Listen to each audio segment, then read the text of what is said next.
Nepal is located in the foothills of Himalayas,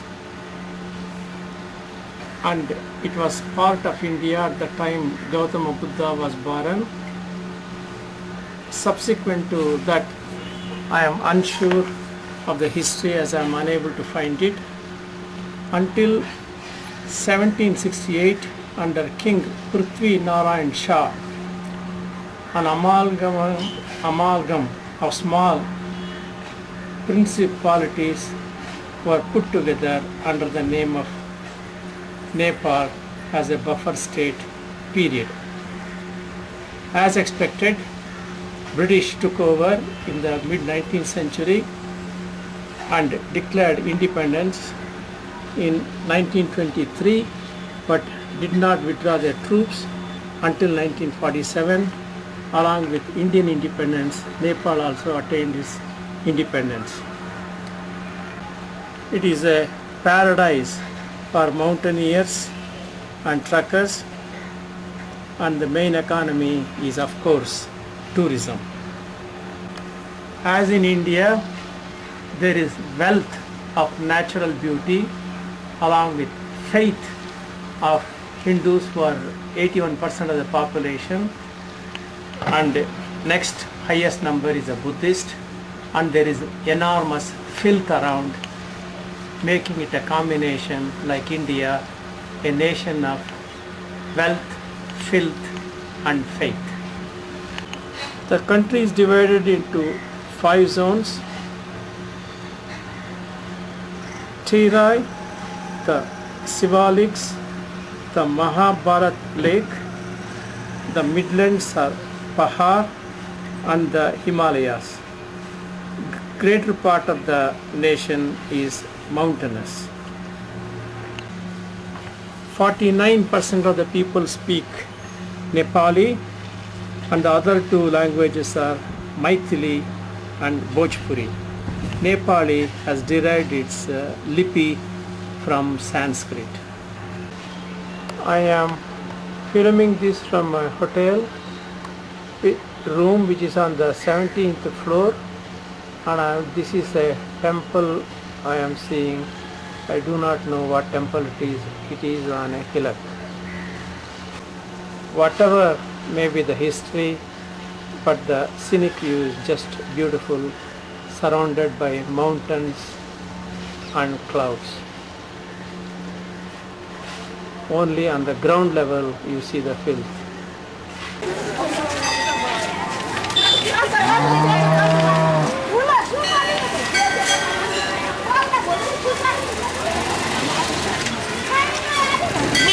I am in Darbar Square of Kathmandu, the ancient city of Nepal.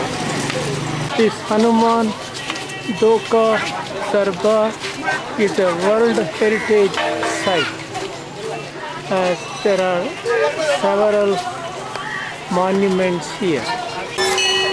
This ancient place, which was part of India, existed before birth of Gautama Buddha, which goes back to earlier than 500 BC. This is the Shiva temple, and the visitors include people of other faiths as a sightseeing.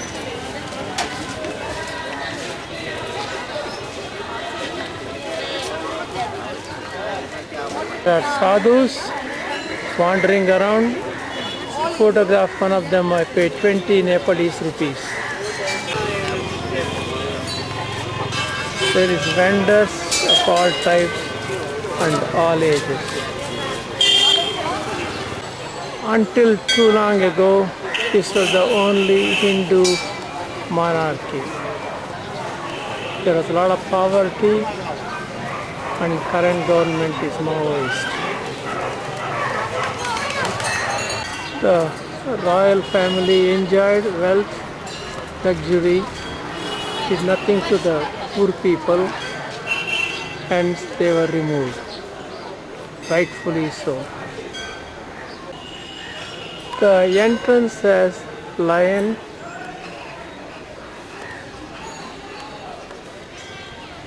According to earlier version, lion is symbol of Hinduism, but most often it is taken by Chinese and often put elephant as an animal of Hinduism. However, if one sees in Ashoka pillar, it is 4 lions. Hence, one has to consider and accept lion is earlier symbol of Hinduism. Drum, of course, has entered even the rest of the country. Faith is the major issue here. Even during working hours on a weekday. Things are often carried on the back still with a fanciful cycle rickshaw. Buddhist monks wander around. The marketplace streets are pretty narrow. No matter which angle you look, there is a monument. The nation is trying to modernize with the students getting better education. I am unsure of the symbol of this pillar. This is a Ganapati temple with a lion in front. Of course, the mouse is not forgotten. This is Garuda in front of a Vishnu Mandir. The wheel that I filmed earlier, there is also a shank. So this has got to be Vishnu Mandir, though the door is closed. Art store is everywhere, selling different items. Most effective live vaccination against gastrointestinal infection. There are a lot of flies sitting on this. This is Bhairav Open Temple.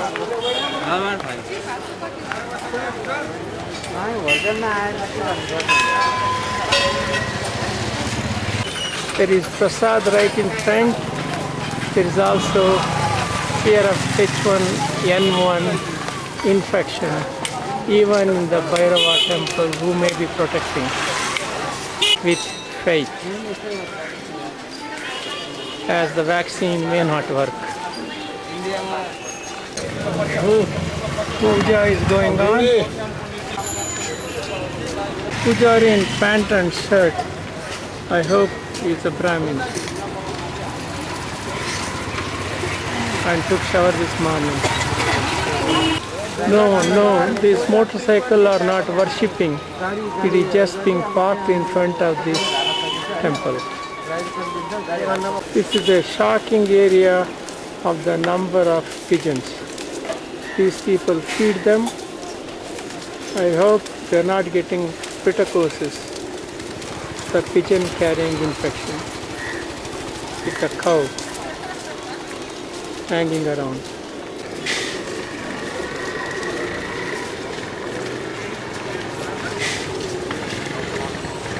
The irony is these birds become dependent on human feeding and lose their ability to thrive independently.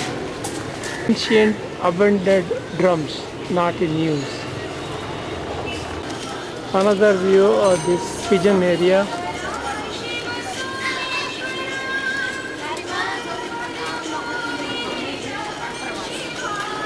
On the top of this pillar, you see this image.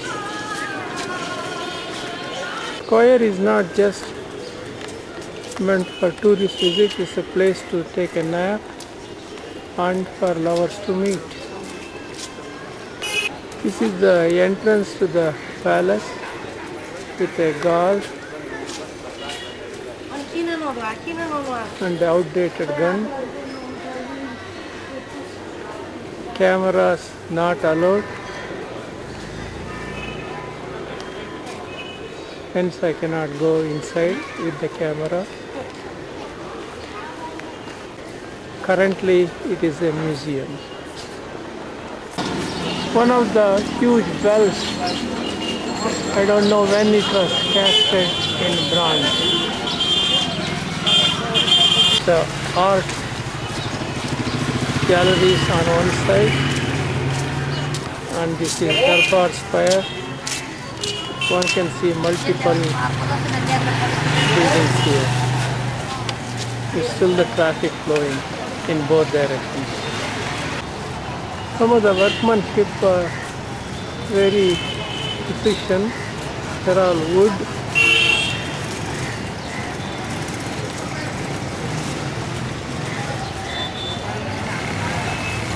See the nice carvings. I'm still puzzled at these lines. More broader view of this square with multiple temples.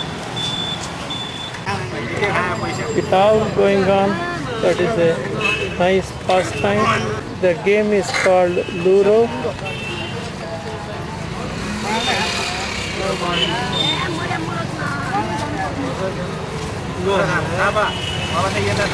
Another view of the square. Supports is the backside of the palace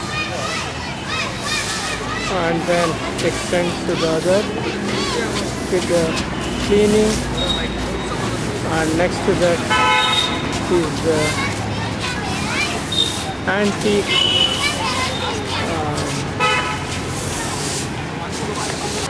can I say flea market or open mall with several vendors. The items can vary.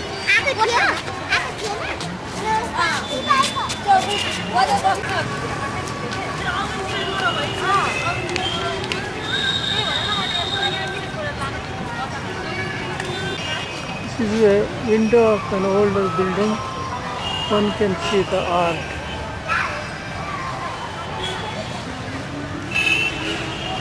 He is talented both in music and making a necklace. Puja in the morning after setting up the display.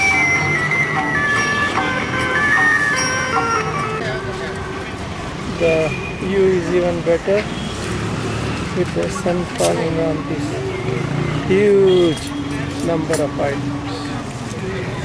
The view of the Nepali market street.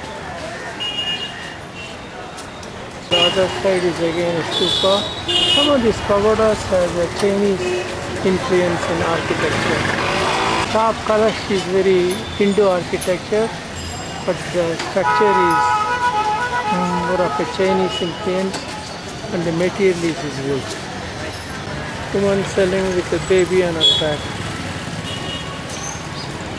Some pieces are very well made, like this one in metal.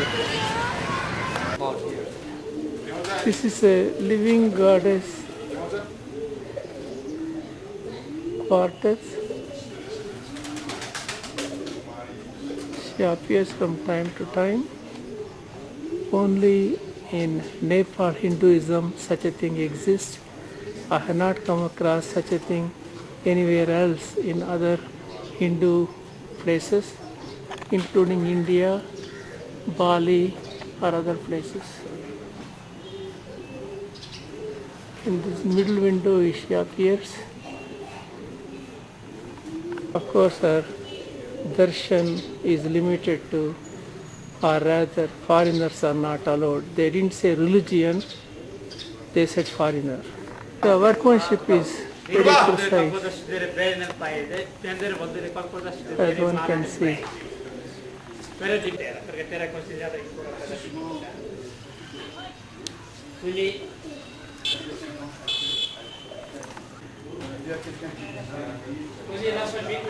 The workmanship of the whole door is so amazing and well done. Through this window, the 4-year-old goddess came hopping, stood for a minute and walked out. There was no grace. She was a little 4-year-old. Typical behavior. This is a good location to see faith and filth. One can see the beautiful carving and see it underneath. This, this beats all my previous pictures of faith and filth. Just underneath, one can see all this nonsense. People also sit and relax here, sitting high, because the breeze is nicer.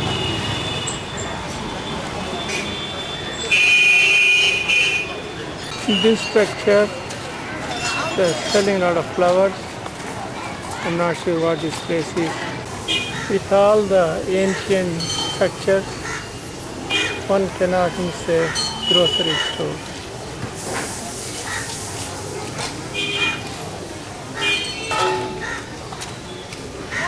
And even vegetables. The usual symbol of Nepal is the two eyes. Some places it is one eye, as seen on this structure. Again, it's a two eye and almost looks like a naga. So seeing these 3 ears, this is a link, and on the top is a Buddha. No wonder they made Buddha one of the Dashavatars. This fish store on the right is the Ganesh temple. I thought the Hindu gods were vegetarians, but that could be established. I am waiting for the Everest mountain flight. This is the appearance in the departure gate, and they are shouting some numbers in a different accent. It's a lot of confusion. This is our beach aircraft for mountain flight.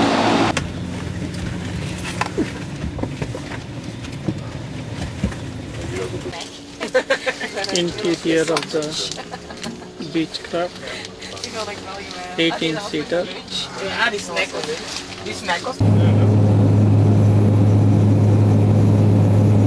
There are 40 mountains above 8,000 meters, of which 8 are located in Nepal. The mountain range is beginning to show, but somewhat foggy today.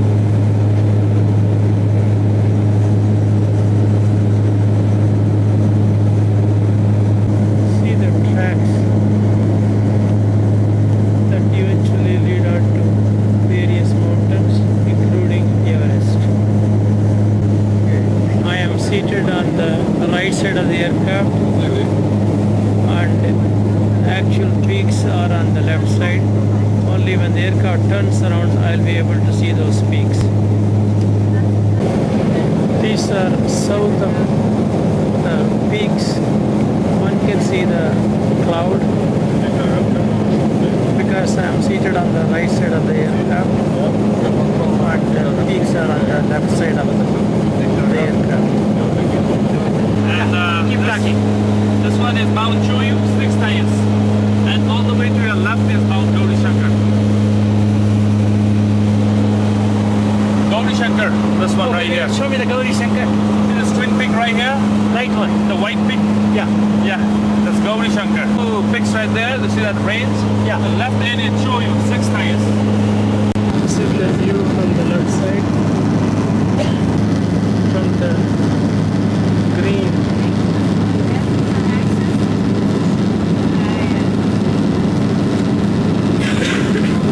On the way to Kathmandu. Then I'm filming from the left side, showing these peaks over the clouds. The aircraft is turning. We are at 25,000 feet level above the sea level. Kathmandu is at 4,400 feet above sea level. Mount Everest finally. A panoramic view of the mountain range from the cockpit. Thanks to the pilot. Everest again.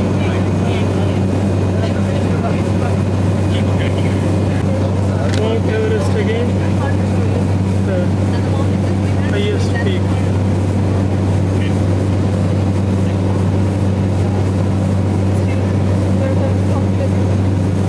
One can see the water at the bottom of it. It is not frozen. Even though at a higher level there is ice and snow.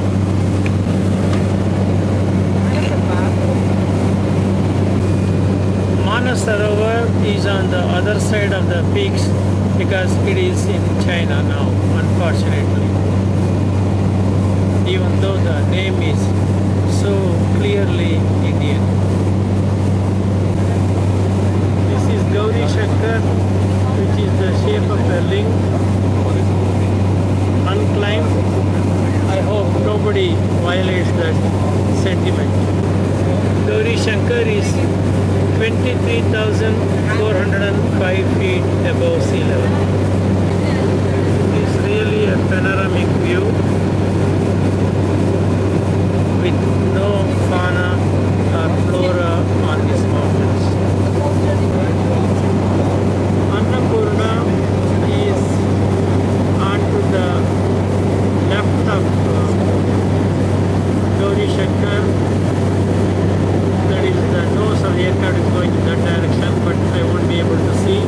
Where the Kanchanaganga is onto the right of Everest, and aircraft will not go that far. This Everest mountain view flight is coming to an end. Sherpa village cultivation.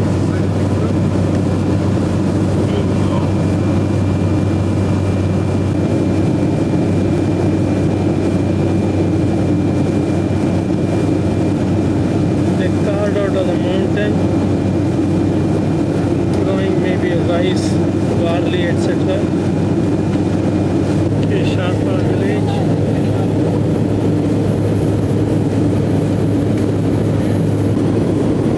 Getting closer to Kathmandu. Everest mountain tour is over. I did not climb Mount Everest. Sagarmata, as known in Nepali, and Gowrishankar, but touched it with my heart and eyes, with much happiness to the eyes. Even to go to the base camp of Mount Everest, it takes enormous efforts, including 10 days from Kathmandu of trekking with much preparation and sleeping in tents and eating food that is not of my type. Hence I decided not to venture that. As a substitute, looked it through the window of an aircraft. This is a view from my 7th floor Grand Hotel room. I can see the mountain at a distance covered with ice, and as I scan towards my left,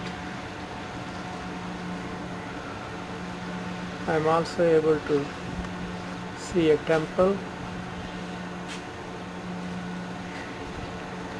complex. The day is very clear now. This is the view of Kathmandu with the western sun. As you can see, the city is mountainous. The view is just fantastic with the clear sky except for some patchy white clouds with the western sun.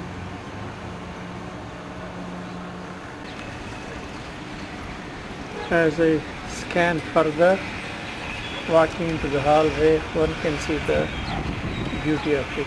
This is Chavali Stupa in Kathmandu, and one of the bhaktas is narrating mantra and using agarbatti. And also one of the naivedya or a offering is rice.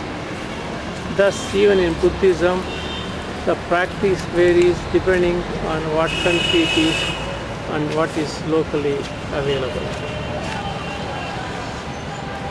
This stupa is called Chavali stupa and it's pretty elaborate, as one can see.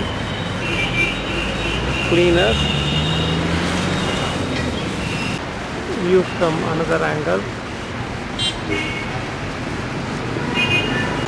Even there is a parijata tree in this stupa place. That this has a Buddha, but the appearance is not very typical as I see elsewhere. These decorative flags has an inscription on them.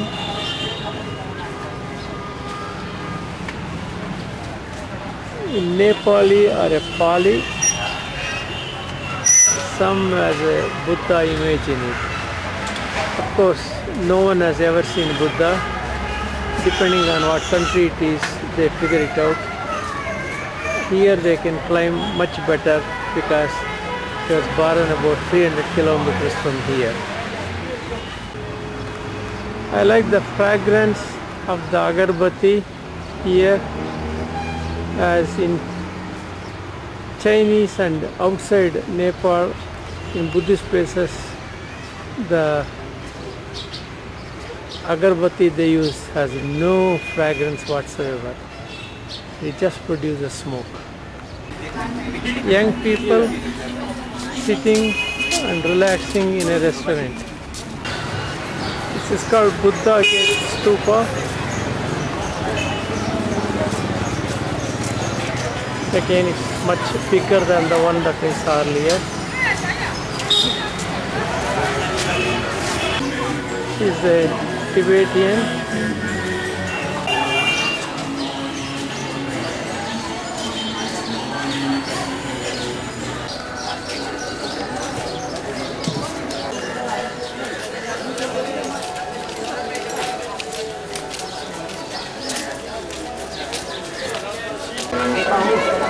It's a nice place because it's a Tibetan Buddhist stupa.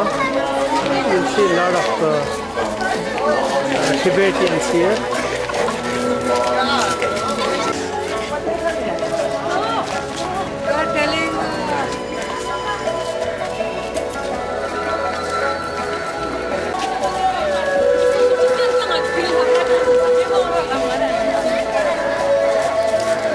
It's very colorful and beautiful, the Tibetan Buddha gate, and amazingly impressive in the morning sun.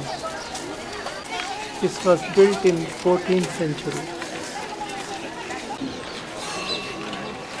The top Kalash has a Hindu temple influence on this Buddha temple. The ceiling is nicely painted, including on the wall. One can see the nice images.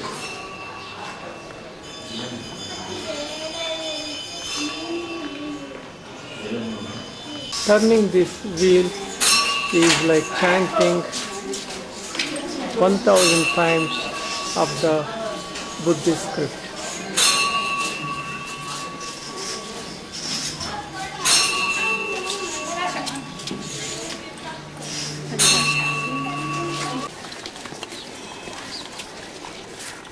This is the main entrance with a Buddhist offering his prayers.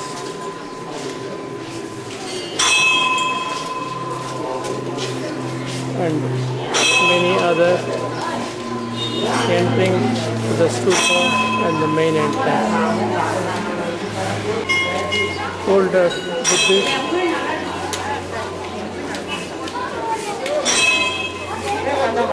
Now a bigger hill.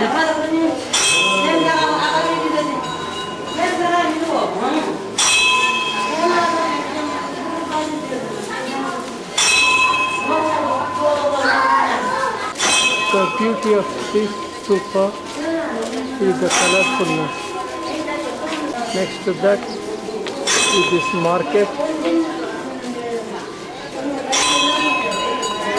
The whole place is relatively clean.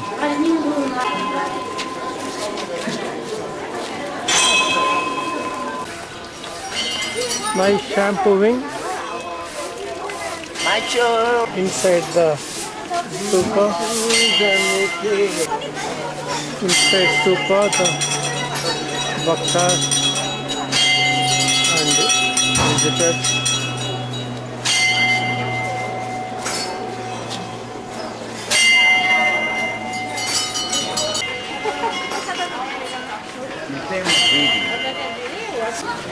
This one was greedy. I gave 20 rupees, wanted more.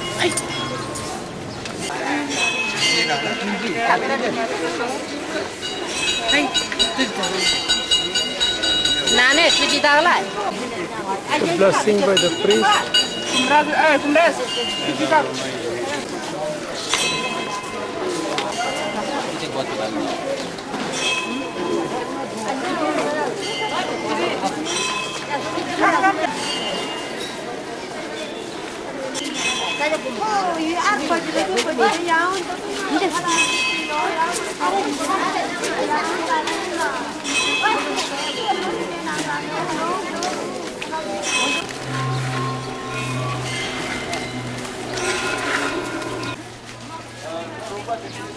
Nicer view with the eastern sun falling.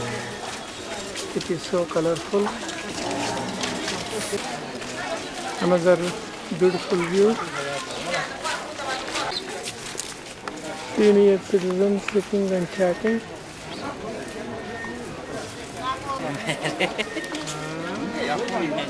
Entrance to the Pashupatinath temple. Pashupati is Shiva. Inside, of course, the photography is not permitted.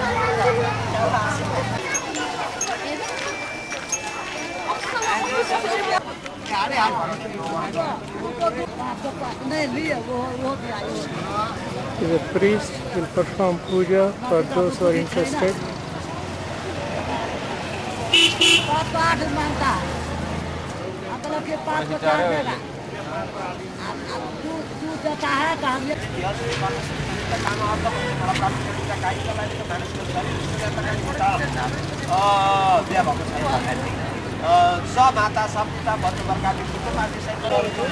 The sadhu sitting in this restaurant, he agreed to be photographed for 20 Nepalese rupees. Roadside restaurant with samosa, jalebi and laddu.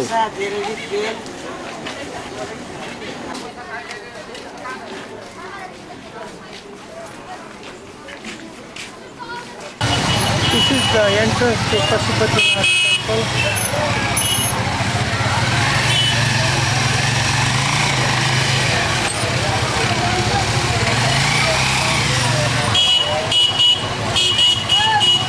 Located on a narrow street. I bet it is several centuries old. There's a whole line of sadhus who receive money to old.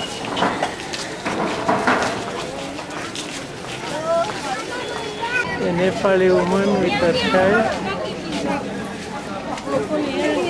And look at the amount of mascara. The child with the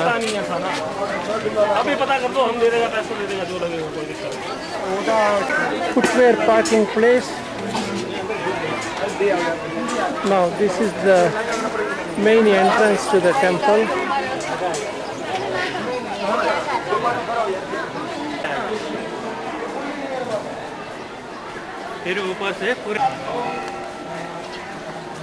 A huge Nandi. It's a home area, the Pashupati temple. The other side is the cremation grounds.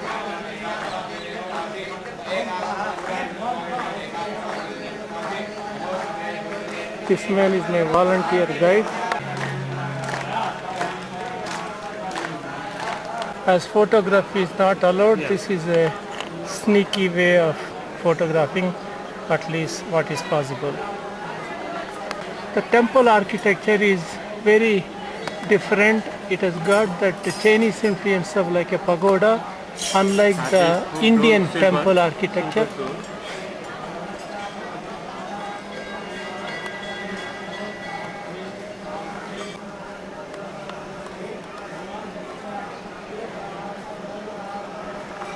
Further up from the hillock, I am videotaping. This is the cremation grounds.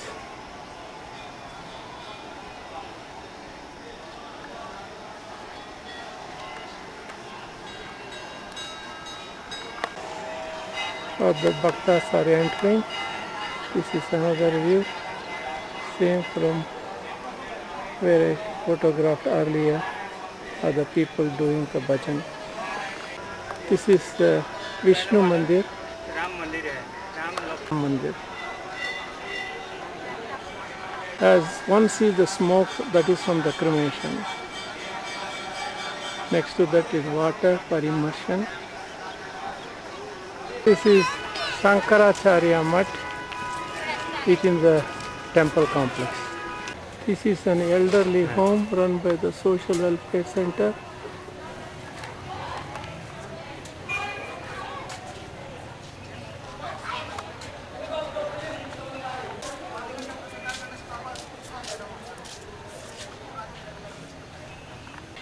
This is the inside complex of this elderly home.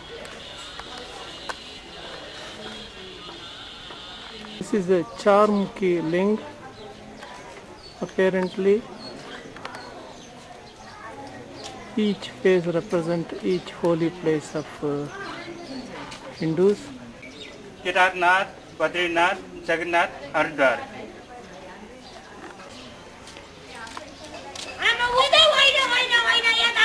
Many of these elderly are waiting for a midday meal. My guide, an elderly Nepalese, explained to me that this is a Shiva and the concept of ling came from the male organ. Ling. The marvelous piece of wooden door.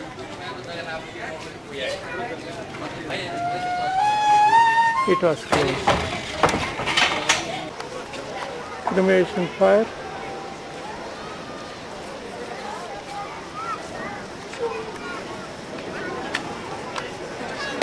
Things are kept ready. In fact, it's a good place to die and get cremated.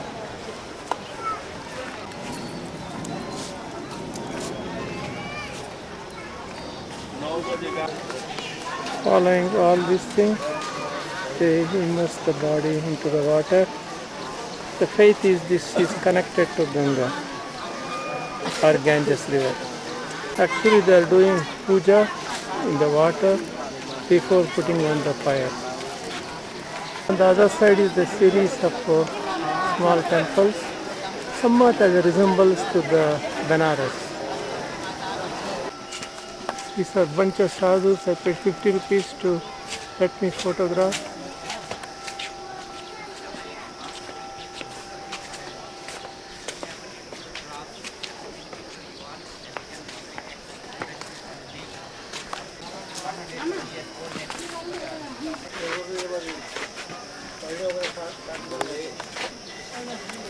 Look at his hair, beard, so long. 11 lingas are here.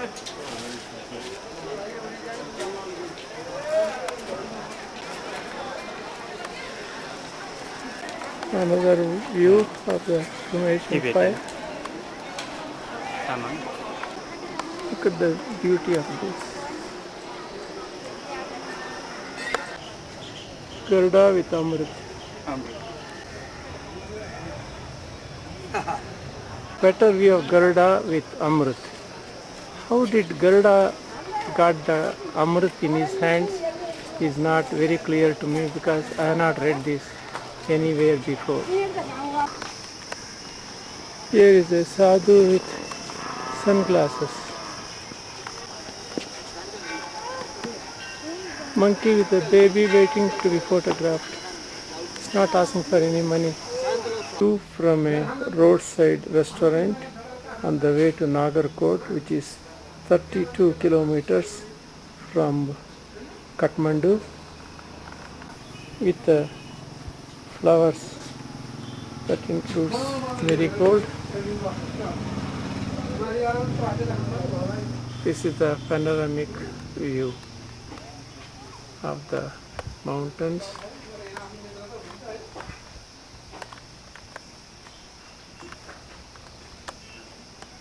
Way down is paddy fields. Now is the harvest time. The other side is the mountains with the clouds. Unfortunately, the country is invaded by this pest of Coca-Cola. That is nice for roses. And this is the road to the Nagarkot. Through this window, I can see the farmhouse.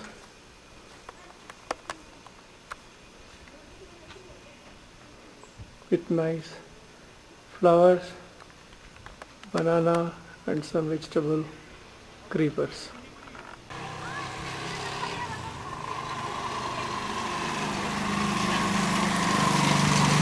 This is the transportation with the upper business class because it's air conditioned. Inside is crowded and is hot. I am about 7,000 feet above sea level on the top of Nagarkot. This bamboo structure is a jula. At the horizon is the Himalayan mountain range, covered by clouds. There is a resort, Himalaya resort, in this location with a nice garden. When one looks down from here, it's a beautiful valley. Rice fields.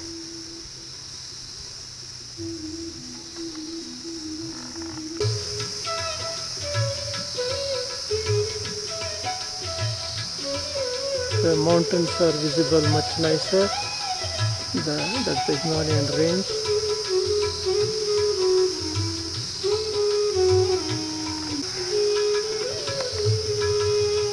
Zooming on, sometimes it is hard to recognize this as the Himalayan range of mountains. It looks so buried in the cloud, as the very cloud is just next to that.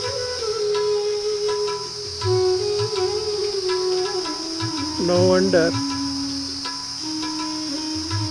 sometimes one thinks that the eyes are deceiving and it is just a mirage. But truth is, these are the Himalayan range of mountains.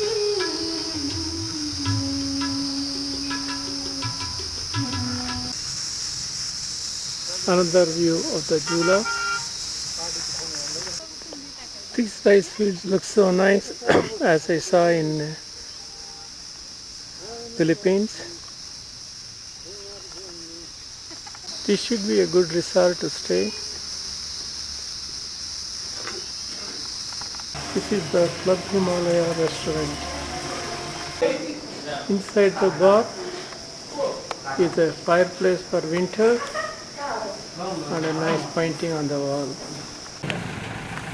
Paddy harvest time.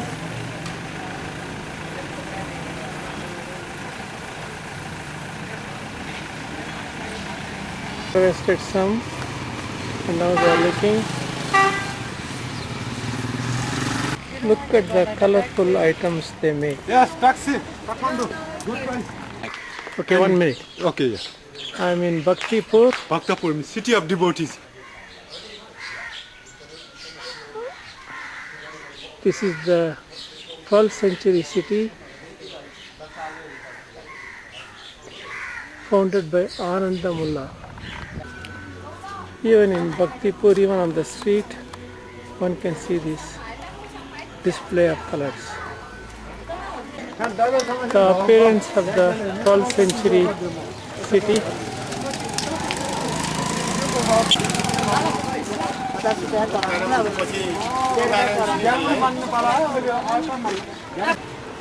So now it is contaminated with automobiles. Still it has maintained its old elegance. Elegance. This is called the White Gate. Yeah, this is the main entrance gate. One can see the sculptures in it. And that is the ticket booth. This is the Darbar Square, which means the center where the palaces were there. Of course, all palaces always had temples, including in the more modern times such as in Mysore. The one that I am showing now is of a Tibetan style, and there is a shivling in the center. Next one is a Nepalese style of temple architecture according to my guide, and this is a Krishna temple, whereas the one next to that at a distance has a Hindu architecture of a temple.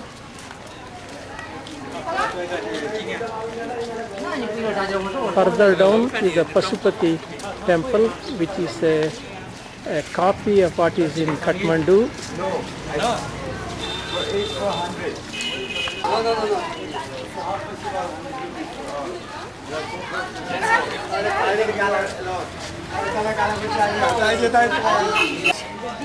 This is what the appearance of the Hindu architecture. 3 students sitting in the temple, relaxing. They let me photograph.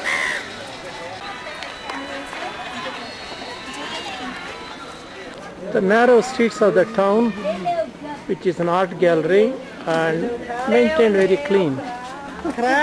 In the background is the 55 window palace of the 17th century king Bhupendra Malla. This is called Golden Gate from 18th century. There is a high degree of precision in this temple, and also the entrance of both lion and elephant. In this temple there are erotic pictures. There are 24 of them, again considered for educating the general public.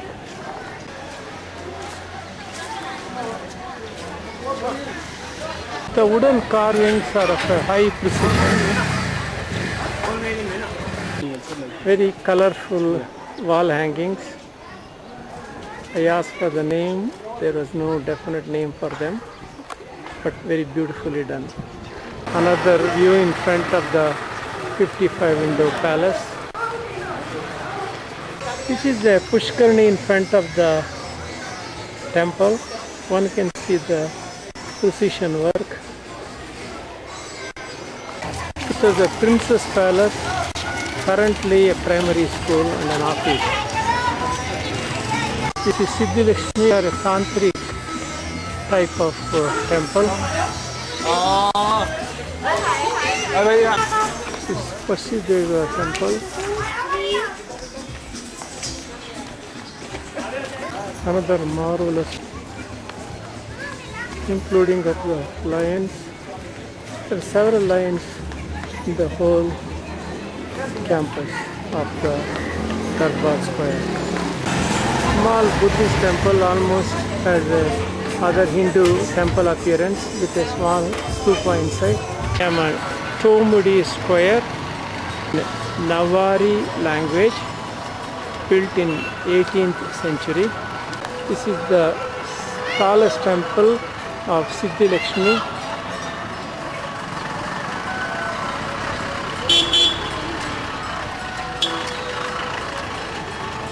This is Bhairanath temple.